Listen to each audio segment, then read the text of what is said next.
Hey honey bunches, welcome back to another vlog. It's a Friday afternoon. My name's Phoebe. If you're new here, welcome. I have attempted another piping effort. I've really been putting that off. I've been just working on my base cake recipes for bakery level, micro bakery times ahead, and honestly had been hitting a lot of dead ends. I didn't really just want to use one of them as a piping exercise. I actually kind of wanted to eat it, which this one passes the flavour test. I don't know, like in the oven it looks so fluffy and risen, and then it sort of has sunk quite a bit and isn't as fluffy, but lemon and chocolate, or dulce de leche, I don't know how you pronounce that, really do go together. But pardon my language, but buttercream is a bitch. Like that's so many freezer back and forths. I can't even fathom doing that in summer, even though I incorporate some of my homemade vegan butter. Recipe coming soon, which is a bit firmer than the classic Nuttelex we have here. It still needed a lot of TLC in the freezer to keep it workable and not just a melty goo. That was so much more difficult to work with than the Swiss buttercream, which I probably was working with on a hotter day. Yeah, it was. Crazy. Aquafaba really shows up in that scenario. So that's interesting, and I went overboard with the piping. I really should have stopped like a few strokes earlier. Didn't need like the last 4 bits I did, but that's good. I need to hit like the parameters of different things to know why you stop and why you call things done. So this served its purpose. Also, like, lesson learned, don't put like rustic candied nuts on a vintage like frilly cake piping aesthetic. That doesn't really go, but candied or maple pepitas or pumpkin seeds are my new favorite thing. Really good in salads. Not so great on a vintage lemon chocolate cake. Sorry, I just jumped right into nerding out about cakes, which I appreciate is not everyone's cup of tea. How are you? I hope you're doing well. I am loving my hair today. I promise I will shut up about my hair, but of course it is fairly fresh, and I just love that each time I wash it, it's like, what will we get this time? Yeah, it's really windy today. Definitely feels like autumn is setting in, whipping out the winter wardrobe. I was talking with a friend the other week how our healthy coping mechanisms being tested through the pandemic, and like not being able to go out to places, that the shopping online situation for a lot of people moved into the grey lane or unhealthy lane, and maybe has become a way to get like a little sprinkle of joy in bleak times. I think we're all guilty of that. No, we were just talking about fashion and how something about the style at the moment, like I've never been conscious of what's in style, but since hopping on Depop, and I guess that makes you aware to what is in fashion, become very aware that I've never liked so much of what is like, I don't want to say on the high street, but like is mainstream fashion, and that's not helping the current situation of like making considered purchases and self-checking or regulating that behavior. Like, it just feels like what's in trend at the moment it just feels like there's never been such an overlap of my personal style inkling and current trends, but then is it just me becoming more aware of them and like buying into them? Like bike shorts are actually a thing. I know that's a very odd particular example, but like I love bike shorts, and funky pattern bike shorts have been something I've always wished were a thing, and now they are a thing. Socks of like the right height seem to be, that's also a bizarre niche example. Yeah, just like the lines of stuff seem to be catching my eye. And I bring this up because I love this combination with these Lucy and Yak dungarees, which they sent me last year, and I've got so much wear out of. I will just say I have like ripped here and here, which is my doing because I like to wear them quite high. I think it's like a short people thing, that I don't know, looks a bit more flattering on me, not like I'm drowning in them. But then if you need to go to a sneaky bathroom trick, you probably should undo one of these, which I've started doing recently so this doesn't get worse, but I have usually just like hoofed them off real quick, and that's been what's ripped them. But no, the latest Lucy and Yak drop has like embroidered flowers on this, and just a patchwork stuff is in. It's all very, very tempting, and it's a bit of a what came first, my desire to wear those clothes or the clothes pulling me towards them.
I am back home now. I just had a lovely, cozy, delicious lunch with a dear friend.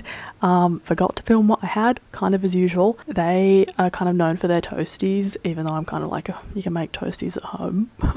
But it was very, very good. It was like a cheeseburgery toasty with the Impossible Burger, which is very yum. It had like this cheese sauce. It felt like very American cheeseburger experience.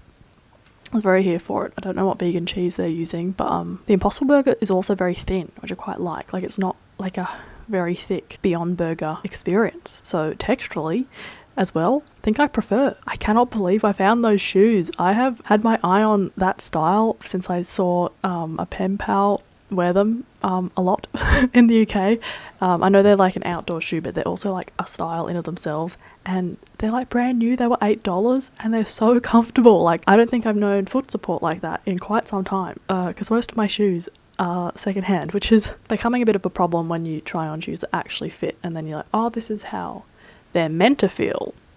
I guess following on from that, I've had like a lot of great discussions with friends recently about just the silliness of the vegan sort of ideal or something, and how most people who call themselves vegan are not like that and are not living to that ideal. Everyone has their own access limitations. Where people live determines their accessibility big time. And when it comes to people's diet, like, it's really no one's business. And especially when you have your own health problemos or a chronic illness, it's just not helpful, I feel, the vegan ideal. And I've been having lots of discussions with people who have IBS or gut issues, and I just want to preface this that if you ever want to step away because discussion around like what you eat is ever triggering, please do that. Look after yourself. I find any sort of subsection of vegan food pushing style really yucky and just puts me in a gross headspace. So no, but I was having discussions with people with IBS and people who also have had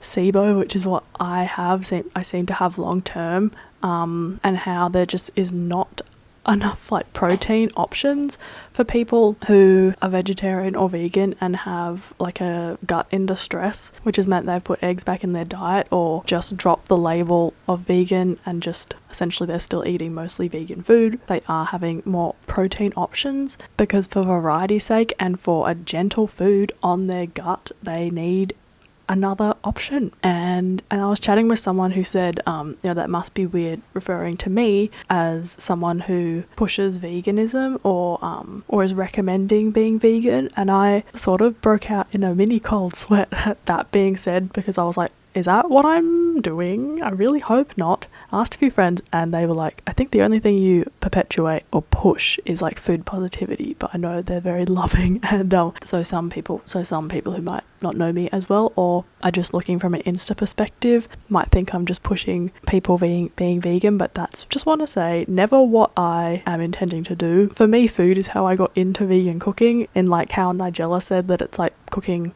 or painting with a different palette or a different brush stroke. Like, it's such an exciting creative experimental field and I love it for that, and recipe developing gets me going. Like, it's working with plants in that space, providing more recipes and access to more deliciousness using plants, which is the general direction the world is headed in. Sort of all I want to be claiming I'm doing, not pushing any sort of set thing on people. And especially with chronic issues myself, and particularly with this last flare-up that I'm navigating, just come to realise that stress for me is like the biggest trigger of gut health spirals and upsets. When I've been told to do a certain protocol, which is a very, like, even that word, a very rigid treatment plan, which often involves limiting foods, it has been so stressful that even if it has helped, it's like, I don't think that this stress is doing any good. It makes that whole experience quite traumatic, worsens symptoms at the same time. So I do not believe in pushing a set thing on people. In most recent years as well, I've also been a vegan who doesn't really enjoy being a vegan or associate with very high energy extroverted vegan culture. But I also can see that from the outside it might look like I'm adding a little flavour to that, but hopefully you see a bit of a difference in the vibe here. Yeah, I guess it's making me see less and less value in personally ascribed labels. Obviously labels around recipes or from brand perspectives, very helpful and necessary, but the value of ascribing them to yourself, less and less so, because even if you want to eat a certain way, which probably if you're watching, you might see value in that from environmental, animal justice, food justice, reasons, because of like diet culture and eating disorders and really the multitude of circumstances and stresses that exist as part of related to existing in the current world. What someone does or doesn't eat really isn't anyone's business. And I guess that's just leading into say, not that I need to make some big announcement, say since mid 2020 when I started getting chronic gut issues and that further limiting what I can eat.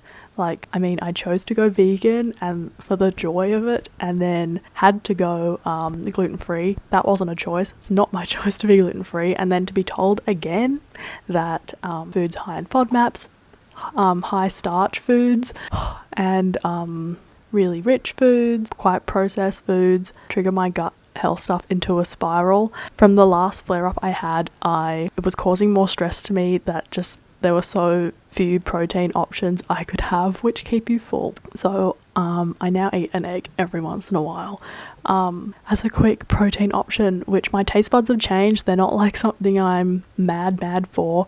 I'm sort of framing it in that where we are in Victoria, they are the most ethical and fresh of eggs. They're quite easy to purchase, so it's a weird choice that I put off for as long as possible, but gluten-free and vegan is already a lot, and then trying to navigate an extra year and a half on top of that, plant foods, which are amazing obviously. It's just if you have a gut in distress, damaged from whatever, if it was antibiotic use, which is probably me, or like a lifelong of a very stressed system, then they can just be really hard for your body to process. All protein options and all vegan protein options, just having them all the time is just doable. It's just a lot of work. So sometimes an egg which goes straight through your system and has no fiber is actually what you need, which, as you can probably tell, as being quite a conflicting thing to get my head around, but I think it's actually spurred me on and made me so much happier in recipe development and micro bakery plans, which will be vegan and gluten-free of course, but just that like step back from it, in that I'm not purely pursuing this because my life depends on it. I have that bit of detachment and extra space between the specific food intolerance, diet preference crossover, which has given me a bit more clarity and made it feel a bit less personal to a toxic extent. So yeah, just to mention that, so no one is feeling like you have to eat a certain way or that I'm pushing a certain way, because that would be really crushing. Someone wanted to put themselves in a dietary box that caused them more stress. I hope I explained that. Okay. I'm still very much the same person. Probably one of the things I hate the most in the world are why I'm no longer vegan videos. So this is not that. I'm still practically vegan 99% of the time. I'm just giving myself that option now so my digestion can catch a break, because it is constantly screaming into the void. I'm going to finish my book now. It's You Deserve Each Other. I don't know where I got this recommendation. One of you commented last video that slow start, but then you liked it. I agree, but I think the slow start has made this book just a non-favorite, because it was like a 2/3 of the book slow start, but it has become steamy and wonderful. It is the type of afternoon for curling up with a book. So cozy.